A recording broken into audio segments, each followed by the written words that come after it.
Let's start. Let's start by opening a new canvas. A screen-sized canvas is perfectly fine.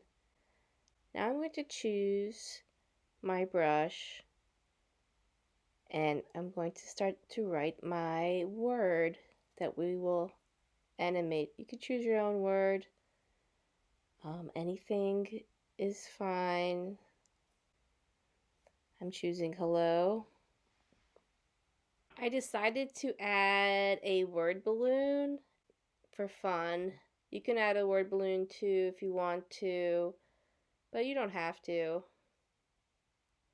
Now I'm going to turn on animation assist, and as you can see, it adds, well, when the new layers are added, it has some see-through qualities, so you can see the previous drawing on the other layer. So that makes it easier to animate. It assists you with animating. So you can see your original drawing and you're going to keep on making new frames. Each layer is a frame. So I'm just going to keep on rewriting my word and my word balloon. And each time I am doing it slightly differently.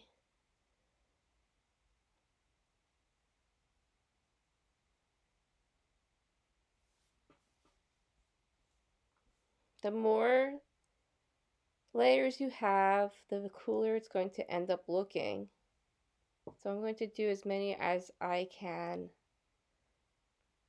The process the animation assist is helping us with is also known as an onion skin, as in like each layer is translucent and see-through like one of the layers of an onion.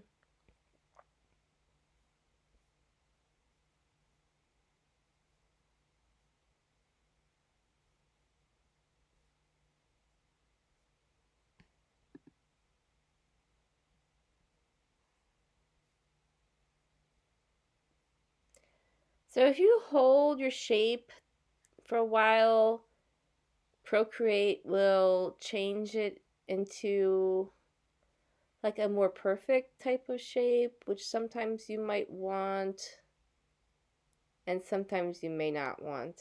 With a word balloon, I would say I like the hand drawn imperfect balloon, and I also like the perfect curve of the balloon that is created if you draw the shape, the circle, and you just hold down with your pen for a while. It just turns into almost perfect shape, or a perfect shape, like a perfect oval, let's say.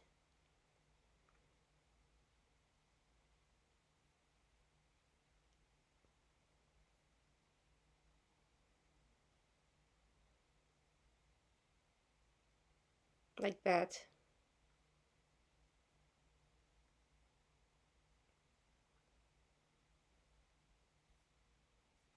Let's go over the animation assist tool, which we see on the bottom. So the first option is that you can change the speed of frames per second. So I changed it to 5. So that means we're going to see 5 different pictures per second.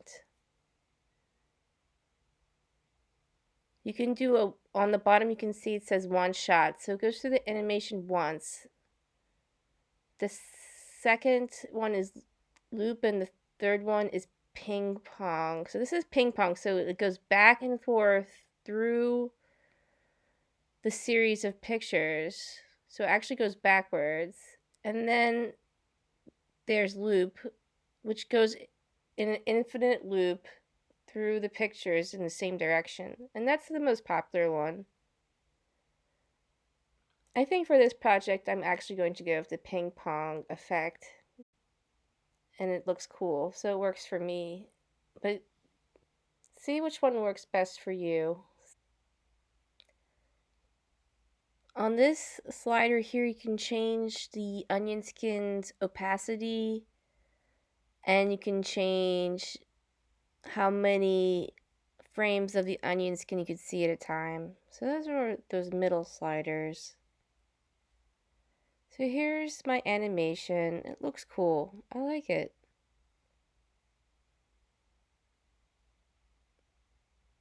I just sped up the frames per second to 7 frames per second, so that means it's slightly faster. So now I feel like it's ready to export. So I'm going to go to the wrench and then go to the middle icon that says share. Here you get to choose how many frames per second. So that was 17 frames per second, and I decided I like 7. My preview didn't show up for some reason, but it is there. So now we can save it to our iPad or send it via email. And I just saved it. Let's check it out in my photos.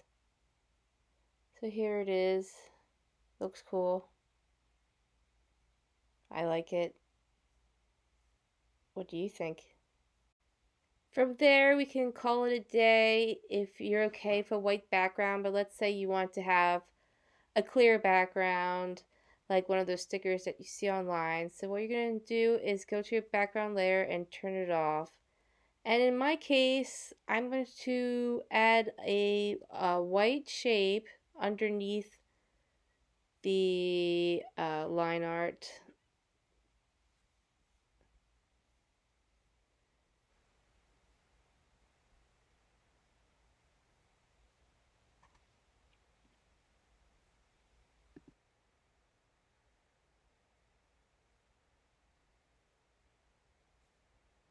So I'm just filling it in.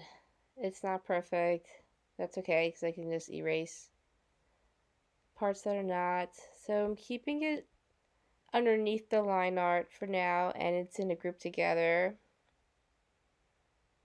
And I'm going to duplicate the layer that's just a white balloon and add it next to each frame, because I'm going to combine them. So right now, instead of merging them down and permanently fusing them together, I'm just grouping them together. So they'll act like they're together, but if I wanted to separate them later, it will be fine. So I would recommend just grouping them together. So you just group them together by holding one layer on top of the other, and then it creates a group. So I'm just going along, adding the white word balloon underneath the line art, and I'm doing it quickly just by duplicating the balloon I already have and just altering it a little bit to fill in each new line art word balloon with the brush and eraser. And I'm speeding along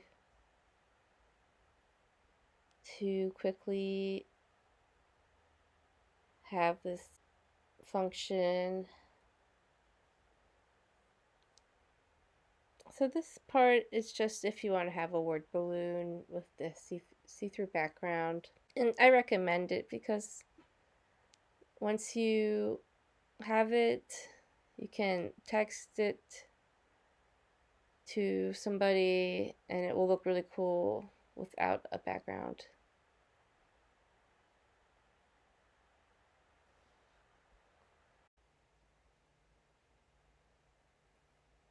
So I'm just quickly moving along,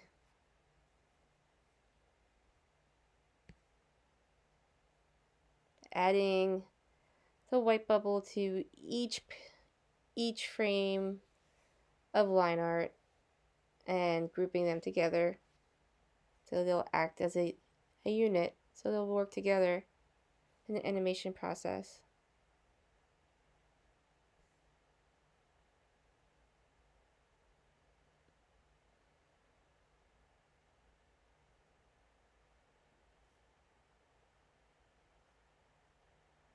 Okay, now that I have them all together, I'm going to turn all my groups back on and see what it looks like and export it.